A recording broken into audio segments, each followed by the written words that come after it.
بسم الله الرحمن الرحيم أنا رشيد هذا نديره سود هذا سعودال كيجي ديرا يعني كمريني سوماليلان ما أنت هالكن وحنا تقول صوب بندقنا باهدا تنيرتا غير سوماليلان أنا قلت تجني ميلا بدن قبل بدن سوماليلان سيد عاصمة هرقيسة بربرة برعو بورمي يا شيخ وح هالكن نرد عوضان برنامج كي أنا صوته بني إذا هالسن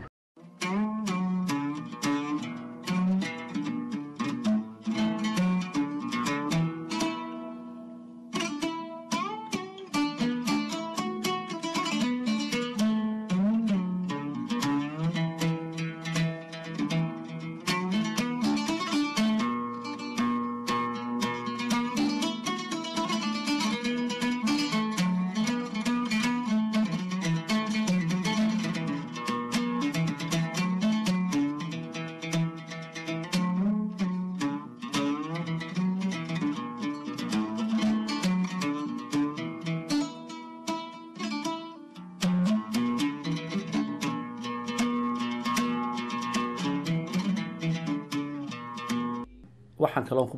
kaloon booqanay kaaman badan oo ay ku jiraan dadka danyarta ama dadka baahan ee loo yaqaan refugee camps kaas magaalada caasimadda Hargeysa iyo waliba gobollo kala badan taasoo aanu la kulanay oo ay nooga warrameen in qaar ka badan ay ka yimaadeen badankooda ay ka yimaadeen Soomaaliya dagaalada ay ka soo carareen oo aanay aad u baahan yihiin aanay helin cunto ama biyo sidoo kale waxaanu tagnay magaalada Burco waxaanu tagnay Koodbuur kaamka la yiraahdo halkaas oo dhowr boqol oo qof hadana kun gaadhin ba 800 ama 800 gaadhiyaan sanadkan ay degan yihiin taasoo gudida noo cadaysay in aan cunto ku filnay aan la siinin ama aanay helin sidoo kale Maxamed Salabaan iyadana waan booqanay kaamka isagana halka ku yaala baahida weyn ka jirto marka hore aad iyo aad baan ku mahadnaqayaa waayo hadii uu qofku soo booqdo isagoo dantaada doonaya maxay hayday in wax kala qabto ama wax wagaal u noqdo maxay hayday baahidaada de mahadnaqiyo wuxuu leeyahay iyo maxay hayday in soo dhaweysid buu leeyahay waana idin soo dhaweynaynaa inta aad halka kaga baxo marka hore kaamkan waxa la aasaasay 1991 xilligaana waxa sababay in la aasaaso waxa ahayd xilligii dawladdii محمد سياد برre ay meesha ka baxday Soomaaliland ay la wareegeen gobolada sida Hargeysa kale Burco kale Berbera kale ay la wareegeen xoogagga SNM xilliga marka waxa dhacday dadweynaha Soomaaliland waa la og yahay inay qaxoonti ugu maqnaayeen kaamamka bariga Itoobiya ee ay ka mid tahay Xarshin ee ay ka mid tahay Daroor ee ay ka mid tahay Kaama Bokor iyo kuwa kale la midka ahaa dadkii iyagoo jacayl ay u qabaan dhulka awgeed iyadoo aan magaalooyinkii la hagaajin oo miinadii laga gurin oo waxyaabihii qarxaya kale lagu dhex tuuray aan laga gurin oo qashinkii laga gurin ayay baabuur iska soo fuuleen dabeedna waxa dhacday mas'uuliyiinta SNM ee xilliga dalka maamulayay oo gudoomiyaha gobolka ka ahaa Maxamed Xaashi Cabdi in la yiraaho dadkii magaaladii Burco ma geli karaan lagu fasaxi karo inta dib habeen loogu sameeyay qashinka laga gurayo waxa loo baahan yahay meel si temporary dadka loo sii dejiyo oo aan miinana lagu aasin biyana leh oo dadku ku meel gaar ay u degaan waxa hadana barakac dib u bilaabmay oo xaafadan ay si xoogeysatay laga soo bilaabo 2006 ayaa qaxoonti horreey ku soo biiray dadkaas oo ka soo barakacaya miyada gobolka Togdheer ahna dadkii xoolo dhaqatada ahaa oo mar walba abaar soo noqonaysa ilaa sanadkan aynu joogno saacadan aynu joogno waxa jirta abaar iska soo daba noqonaysay iyo roob yaraan aad iyo aad u baan oo ka jirta dalka dhamaantii siina ay ugu daran tahay mar walba gobolka Togdheer arintaas oo sababtay ilaa 2006 laga soo bilaabo dadku si xoog leh u soo barakacayaan dadku markaa magaaladii ma guda geli karaan oo dhulku may sii lahayn waxba may sii oolin halkan bay soo gaboodsadaan ama maxay ahayd wax caawimaha ka heleen ama biyahan maxay ahayd ka heleen ama maxay ahayd dhul iyo xuna ka raadsadeen tirada kale ayana ugu badan ee ku jirta wadada Itoobiyaana oo iyaguna Ethiopia ama xag amaan ha uga soo barakaceen ama xag abaarad ha uga soo barakaceen Ethiopia ka yimi lambarka afraad waxa weeye isaguna barakacayaasha kamid ah aadan Salebaan dad iyaguna koonfurta Soomaaliya ka soo barakacay dagaalada ka dhacaya iyaguna mar walba soo noqnoqonaya taasi waxa weeyaan dadka ku jira kaamka noocyada ay ka kooban yihiin baahiyaadkooda Ilaahay baa dabooli kara Ilaahay yaa dabooli kara aad iyo aad u fara badan yihiin baahiyaadkoodu lambar 1 waxa uga ah oo ugu daran yaani dadku cuntada ay ugu liidata oo waxyaabaha ugu daran ee ma garanaysaa haysta baahida goobaad ee haysata waxa weeye xagga cuntada waayo dadku waa dad qaxoontiya shaqo ma haystaan hanti maxay ahaydey ma haystaan xoolo ma haystaan de marka qofku si noloshii aad iyo aad bay noloshu ugu adagtay noloshu aad iyo aad ayay ugu adagtay biyaha ceel baa jira dawliya oo maxay ahaydey ka dhisan xaafada inkastoo imika uu gaabiyay oo deynabadii biyaha soo saaraysa ay naga xun tahay oo uu aad iyo aad u gaabinayo oo doonayay laga bedelo laakiin alxamdulillah biyo waa la iska helaa riga kale bareefadina way ku yaalaan biyo la'aan ma jirto allahumma dadku ma isku wada awood maaha oo qoysasku de xaafadu way kala fog tahay oo in la go'aan gaarsiyo xaafada biyaha oo dadka loo talaalo oo qoysasku de qoys waliba gurigiisa biyo ku helo ayay u baahan yihiin laakiin biyo la'aan ma dhacdo dadku inkastoo dhibis ka qabaan oo de dhabarka ay ku soo dhaansadaan xataa kaariyoonlayaal ay ku soo dhaansadaan ma haystaan laakiin biyuhu waxyaabo ugu sahlan bay kamid yihiin dadku waa kan uu soo barakacaya imika qof waliba qoys waliba de qoys buu iskala degaa qoys waliba qoys ayuu dhulka iskala degaa qoyska uu dhulka iskala degaayo de dadku waxay u baahan yihiin inuu qof waliba dhul madax banaan qoys waliba uu helo ayay u baahan yihiin oo baahida dhulkuna way jirtaa xagga waxbarashada oo kale waxay leedahay xaafadu iskuul hoose dhexe oo 4 fasal ka kooban deegan hore gal dambe waa la dhigtaa iskuulka laftiisu inkastoo uu bilaash yahay oo aan waxba laga qaadin fee laga qaadin haddana dhismayaasha oo kale waa ku ciriiri ardayda way xaafadii oo kala badan yihiin iyo maxay ahayd iskuulku xagga waxbarashada oo kalena in loo sii balaariyo dhismayaasha oo kale in maxay ahayd loo hagaajiyo aad iyo aad bay ugu baahan tahay waxyaabaha kale iyaguna ay u baahan yihiin dadku waxa kamid ah had iyo jaraale de waxa weeye dadku guryaha u dhisan waa aragteen imika waxa ay NRC 210 sandaaqadood ay ka dhistay mooyaane waxa u dhisan dadka waxa weeyaan baco guryaha yar oo buushasha buushka yar mar walba 6 bilood ama 3 biloodba marka bac la saaro bacdo ay ka dhamaata waxyaabaha yar ee magaranaysa shelterka aad iyo aad bay ugu baahan yihiin dadka qaarna ma hayaan oo waxa weeye kuwa imika shaliyo kala qaar ba degay de bishan oo qura mala hadda ilaa 200 oo qoys in ka badan ayaa soo gaaray oo miyada ka soo barakacay de waxa weeye dadkaas waxba ma sitaan weel ma sitaan maxay ahayd waxay huwadaan ma sitaan maxay ahayd wax ay buul ka sameeysan ma sitaan marba buul reer sameystay baa inta dib loo furfuro wax laga saarayo ka kale wax la siiya marka dadku iyagunba isku dhex warwareega waxyaabahaas oo kale aad iyo aad ayay ugu baahan tahay oo dadku ay u baahan yihiin aad iyo aadna waxa koowaad ee dadku ay number 1 in hoy ay helaan hoy ama jinkad ha ahaado ama hoy kale ka sii rasmisan ba ahaadeene waayo dadku imika dadka qaar imika 20 sanadood ayay deganaayeen inankii ku dhashay baa ku guursaday oo reer loo caruur leh inantii ku dhalatay baa ku guursatay oo reer loo caruur leh waayo dadkii waxa weeye dadkii imika dad meel ku noqonaya maaha waxay u badan yihiin maxay dadka deegaanka marka sida awgeed waxay u baahan yihiin in dhismayaal loo sameeyo hoy dadku inay helaan baahiyaha iyaguna ugu daran maxay ahayd ee ka jirta ayay kamid tahay waxa kale u baahan yihiin dadku xirfado kale in la baro waayo dadkii maadaama de gacan bilaaadmi mar walba kuma tiirsanaan karaan ama magaalada weyn haw shaqo tageen ama meel kale haw shaqo tageen waxyaabaha muhiimka ah dadku ee qof waliba maxay ahayd ku baahi karo de dadka xoog gala dhalinyarada ah waxay u baahan yihiin in la baro xirfad ay ku shaqeystaan ama nijaaradnimo ha noqoto ama wastaad ha noqdo ama maxay ahayd electrician ha noqdo ama maxay ahayd waxyaabo noocaas oo kala ah oo dadku ay kaga baxaan gacan ku haynta ay kaga baxaan bay u baahan yihiin maadaama inay dadkii haysan dee xoolaa lahayn maxay ahayd hantina ayna haysan oo maxay ahayd noloshooda ay ku raadsadaan waxyaabaha kale iyana maxay ahayd loo baahan yahay inay maxay ahayd dee dumarka oo kale imika waxaad moodaa raggii in mas-uuliyaddii marba mar ka dambaysa ay kasii lumayso oo waxyaabaha ugu daran ee mas-uuliyad darrada keenayana aynu ku sababeyn karno inuu yahay bahalka ilaa qaadka oo ninkii maanta markuu shaqo tago ama maxay ahayd dee dadkeenu isku nool way naqaanaa ama ha shaxaad tago ya ama ha shaqo tagay wixii yara uu soo helay waxba laga yaabaa qoyskii 8 qof ahaa inuu keligii isaguna wixii 20 kun uu soo helay una cunin qoyskii 8 qof ah oo ka yimaanay inuu ku warwarin ee mijin qaada siisto arrintaasina arrimaha la yaab kale bay ka mid tahay hadiya jeeraale imika waxyaabaha qoysaska halkan degan cidda maxay ahayd ugu fiican ee maxay ahayd qoyska wax gelisa ee qoysasku ay ku dhisan yihiin waa dumarka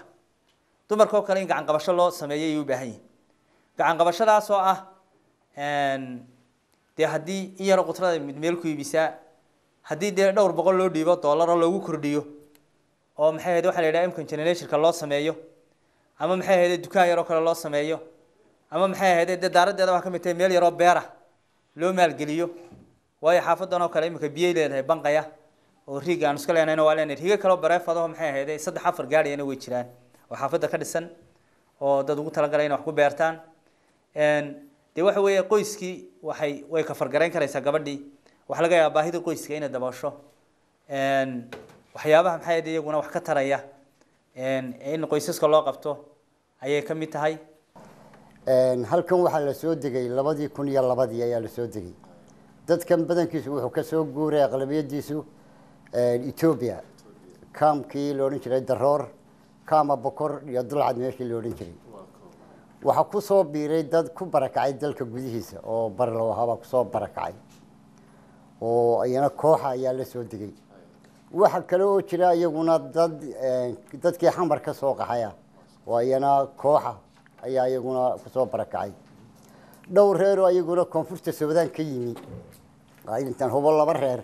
oo koonfurta Suudaan ka yimi af Soomaaliga ku adeegayeen way degan yihiin markii horena u dhashay Somaliland u dhashay way degan yihiin iyaguna dadkan dawladuna wax badan bay u qabatay hay-aduna wax badan bay u qabteen baahidooduna kuma dhama wixii loo qabtay مثلا حق الدولة مركان يلاحظوا لوكال governmentku biyo siiya biyo ayuu siiya ceel loo qoday inuu jiro ceelkii loo qoday qaraad ba biyihiisa noqdeen mid labaad baa loo qodo imka gacanta lagu hayay mid labaad baa loo qodo gacanta lagu hayay kii bir baa ku gooday baa la leeyahay haddana hindisi waxay yahay uu yaala qalabkii iyo riigii qoday in mid labaad loo qodo ayaa qorshaha ku jirta dadka meesha degan uu tira kooban yahay hay-ad baa tira koobtay way sawirtay qof kasta meesha yaala sawir bay ka qaaday 2110 qofka magaciisa iyo sawirkiisa 2210 qoys ayaa degan way tira kooban yihiin way sawiran yihiin qof walba waxa laga soo saarayaa computer tiradooda way sugan tahay baahiyahooda waxyaabo la daboolay dawladdu wax ka dabooshay waxa kamid ah xagga tacliinta oo free laga dhigay markii hore hay'ad baa jirtay gelinka dambe u dhigta koox caruura oo free ah wax ugu dhigta waxa dana timi in madaxweynaha jamhuuriyadda Soomaaliland Maxamed Axmed Silaanyo uu ogolaaday in iskuuladii laga dhigo free waxa tacliinta free baa laga dhigay waxaa jirta inaanay ku filayn freega laftiisa iyo cidii kale caawinaysa dad dan yar ah jiraan dilayska ba siin karin caruurtooda in la kabo oo kabay u baahan tahay caruurtu oo ay u baahan tahay feeding center baa jira isaguna meesha ka jira feeding center-kaasina wuxuu u baahan yahay isaguna kab oo xaabada iyo waxyaabo badan biyaha iyo wax badan baa ku culus uu u baahan yahay dadku markuu halkan soo digay dhul dad iska wada lahaa oo qoloba in siisay buu ahaa oo dawladdu u barbarido qoloba in siisay waxa ugu dhibaato badan imika haysta waxa weeyaan meel ay wax ku aastaan male dhowr balood baa dad siiyay dhowrkii baloodba way buuxaan marka qofka maanta ka dhinta meel lagu aaso oo dhow oo la helayo ma jirto taasina waxyaabaha dhibaatada ku haya bay u baahantay ee u badantay waxay leedahay xanaano الحنانة بيلاد لكن أود حنانة ذو يرتي قري وملاها مرة مرها قلب كف لانه بارسه ونفسه وحلقه بارم مرة تايم كوغن بوش غيا مركو قلن كورش غيا قلن كدن بيها بينكي لبك السوق مقالات دسك انت اللي كوي ماده وحويا نون ماشي لا لقبنا يا كلين لا لقبته اي نغنيسه وحيالها يباهيني وحلا قلقبته وحيابها حسبنا وكسو كسو كوبكوبيه وحتى dhibaatada ay haysa gaajo way gaajada laga bixiya inta ka soo qaxday markaa amaraha qani adduunyo dhibaatada ha aragni inta roogna biyo aan baahna wal kasta aan baahna raashin alaab waxba kuma haysan waan dadka xamarka soo qaxay dadka xamar soo qaxway ilaa xagga saddex meel bagnaa ilaa baydhawo aan ka soo qaxna saddex meel aan kala deganahay magacayga Leila Maxamed Axmed baa la yiraahdaa ciyaalkayga waa 5 ciyaala waxaan ciyaalka suuq uga soo tuugsado mooyada wax kalena nagama soo galaan magaalada mahad ilaahay baa la imkana mahad ilaahay waxaan ugu naqanaynaa hay'adda sharafta leh ayna garab qabata waxaan ku raaday waxna siiso waxaan ku raaday caawiyaan aan ilaahay ugu mahad naqana iyagana ugu mahad celinayna waxaan ku raaday gargaar baan uga baahnaa waxaan cunaan uga baahnaa naftayaga maanta busto semberda xabad bustaay xabad bacawana la siyaada waxay noo qabanayaan malaa wixii dhuunta la وحتى dhibaatada ay haysa gaajo way gaajada laga bixiya inta ka soo qaxday markaa amaraha qani adduunyo dhibaatada ha aragni inta roogna biyo aan baahna wal kasta aan baahna raashin alaab waxba kuma haysan waan dadka xamarka soo qaxay dadka xamar soo qaxway ilaa xagga saddex meel bagnaa ilaa baydhawo aan ka soo qaxna saddex meel aan kala deganahay هذا مقالة دحك المويلان مسلمين تيانو سقرة تا بقول أسوي رشتين ما وحكرنا ملا بقول كاو قطن مر لقى قد يا هدو إلهي كاو سقاده الحمد لله شكرا نبت قليده أن كل لذا هاي الحمد لله أنت هاي نبت قليده بقالة وحان كل ما هي سكول الآن دريال الآن هدي ما أنت أنك تجنا من سكول كانوا درنا من العمل ودرنا جد كانوا قصولين رواج كله سولي مكان أنت النجار قبتان بنو بهرنا أنت السلام عليكم دمشي دب يقرب إلى دسكود ديدن يعني وقصود بحنا هل كان وحان جوا مدو قولان أديك صدح بلود ها بحتانك هل كان أون إمدنا دي وح عمل الله إلا هذا أنكوهايو ما جيران waxaan u gudbinaa inay soo caawiyaan dadka walaalaha in oo dibida jiro oo in soo aqoonsadaan dad maskiin oo waxba haysanan oo saylada hadaan tagno on waxba ka soo qabsan karin dadka walaalaha waxaan ka codsanayaa inay soo caawiyaan waa kaas waxaan aragnay iskuulo badan oo aan yani qalabku ku yar yahay jaamacado dad aad u fara badan dhigtaan laakiin qalabkoodu aan qalab haysanin ama waliba aan lacag haysanin ay wax ku baraan ama yani macallimiintu ay gaadho marka yani waxay noo cadaysay taasi in weli baahi badan ka jirto xagga waxbarashada waliba taasoo ay u baahan yihiin in qurba joogga uu gacan weyn ka geysto oo waliba uu sanad walba caawimo weyn caawiyo jaamacadaha iyo iskuulada iyo waliba ardayda especially hadday noqoto dhalinyarada jaamacadaha ka baxaysa haddii helayaan sponsorship haddii helayaan يعني waxyaalo kala badan hadii lagu caawin karo markaasi baahida haddaad noo sheegatinaadiin maba sheegi kareen in fact waxa kee horeynaya kee dambeynaya waqtigaan ku jirno baahideenu aad iyo aad u badan tahay dariiqaas waa number 1 macallimiintu waa lagu sheegay waa number 2 anigu xagga arrimaha ardayda oo kale ku ka sheekeynayo oo kale ee garoonadii caruurta ku ciyaaraysiin baa naga maqan hadday tahay garoonkii basketballsha hadday tahay kii kubadda hadday tahay kii volleyballka hadday tahay meelihii ardaydu ku nasanaysay recreationka ay ku nasanaysay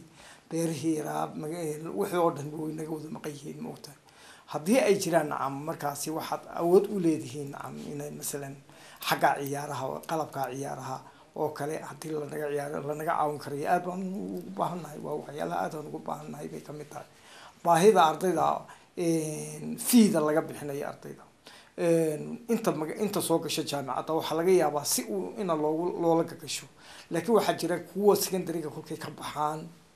in badan oo jaamacaddaba iman baa jirto oo halkooga hadee iyagu sasiin qanciyo oo yidhaaha fiidiiba jirto kolkaa iska fadhiyo annaga ananuba aragba maan aanan soo iman batay jaamacadda oo fiila-aan u baxay waa lasoo heli karayaa macalinaha boqolaalba lasoo heli karayaa magaalada jooga oo secondarygii dhamaystay oo jaamacadda iman waaye waxaan kusoo ururin lahaa koleyba kelmad kooban oo ah in dadka xagga aqoonta to educate the people waxay inoo sahlaysaa dadku in caqligooda la koriyo aqoontooda la koriyo waxay inoo sahlaysaa dadku inay ka koraan sida ay u nool yihiin iyo sida ay isu arkaan iyo sida ay isugu mashquulsan yihiin iyo waxyaabaha burburka u horseeday asbaabaha root causeska iyo waxyaabaha lamidka ah marka garashadooda la kordhiyo haddii taas la doonayana inay dadku saa u koraan la doonayana waxa lagama maarmaan ah warshadihii dadka korsani ay kasoo baxayeen oo jaamacadaha ah in iyana la tabantaabiyo oo wax lala qabto waana meesha ugu dhowey runtii bulshada maanta guud ahaan afka soomaaliga ku hadasha wax lagala qaban karo lagana horumarin karo cuquushooda marka waxaan usoo jeedin lahaa cid kasta oo kolleyba hadalkayga maqasha ka guud ahaan fariinta jaamacaddu ay gudbinayso oo ah muasasaadka tacliimiga guud ahaan in la gacan qabto oo la taageero oo waxweyn la geliyaa aad bay laga maarmaan u tahay si bulshadu ay uga nagto xagga garashada uga degto talabaadna jaamacadda burco kolleyba inta aan sheegay in ka badanba way qabtahay yaan loo qiimo la-aan marka waxaan jaaliyadda ama qurba joogga somaliland ka codsanaynaa sida ay jaamacadda u horumarin lahaayeen oo ay ugu soo gudbin lahaayeen waxyaalaha nooga dhiman jaamacadda sida stationaryga basaska kale in naga caawiyaan laabka marka waxaan qurba joogga somaliland ama jaaliyadda reer somaliland ka codsanaynaa inay noo keenaan sidii jaamacadda ay horumariyaan waxyaalaha naga dhiman inay noo qabtaan baan ka codsanaynaa iyadoo oo marka leefal ahaan loo eego jaamacadaha kale dalka jira ay ka mid tahay jaamacadda burco jaamacadaha ugu wanaagsan dalka haddana waxyaalaha naga dhiman ee aan tabayno inay noo qabtaan oo nagu soo kordhiyaan jaamacadda ayaan ka codsanaynaa qurba joogga reer somaliland qurba joogga gobolka u dhashay ama dee gobolka jira waxaan far lahayn inay dad jaamacadda wax u qabtaan oo laabka loo baahan yahay iyo projectada loo baahan yahay iyo computerada loo baahan yahay IT-ga waxaan jaamacadda ay qabtaan inay dhismo cusub u keenaan jaamacadda ay dhisaan jaamacadda dee farbantimka gaaskii waxaan ku dhiganaa 8 qof oo fresh ku dhiganaa hoolkaasna waxaan ku dhiganaa inta jaamacadda loo dhiso waxyaalo badan baan sidoo kale waxaanu iyana booqanay agoomaha xerooyinka agoomaha sida Hargeysa Burco iyo Berbera iyo Boorame ayaanu booqanay halkaas oo aanu agoomo badan ku aragnay oo baahan oo markaanu dhex galay ayaanu gudida la kulanay qaban qaabinaysay xerooyinkan ay noo sheegeen in weli baahi weyn ka jirto oo aanay carruurtani haysanin cunto ku filan maalin walba waxbarashadooduna weliba ay aada u hooseyso oo ay yidhaahdeen kaam walba waxaa ku jira intaasoo qof intaasoo ciyaala weliba bil walba qaar cusub la keeno oo anagoo kuwii hore waxba haynin ayaa haddana qaar cusub la keenaa waxaase annaga aad iyo aad maaragtay caqabad kule iminka nagu ah oanu laakiin jecel lahay inaanu haddana u badheerno cid kastaba bal haa noqoto inaanu wax ka helno laakiin aan u badheerno ay tahay inaanu sidii aanu meel isugu geyn lahayn goobtan ka weyn ugu geyn lahayn oo ardayda maxaan ku dhahday dee leefaladooda u kala guri lahayn oo classkooda lagu kala qaybin lahaa markaasi ay noqoto in ay maxaan ku dhahay u helaan hawlahoodii iyo daryeelkoodii kalena markaas ay u noqoto insha allahu tacaala ilaahay waxaan ka rajaynayaa ilaahay nala qabto aanu gaadhno waxa markaasi ama ujeedada aanu ka lahayn inaanu ka helo maxaan ku dhahdaa carruurtan cid kasta oo usoo aanu maxaan ku dhahaa la kulana ama aanu usoo bandhigaynaana waxa weeyaan ayaanu u baahannahay inay nagala qayb qaataan baahida carruurta yaryar ama hablaha yar sidii loo kafaalo qaadan lahaa waxay jiraan carruurahan halkan joogta hablahana carruuro ka yaryar baa jira oo guryihii dee jooga qaar ka waaweyn baa jira maxaan ku dhahdaa ama qaar lamid oo dee iyaga laftooda halkan wada iman baa jira marka waxa way family kasta oo agoomoobay dee waxa way tiradii carruurtoosi waa agoon oo way joogtaa ama rag ha noqdaan ama dumar ha noqdaan marka saasi daraadeed waxay tahay runtii yacni dee maadaama ay tahay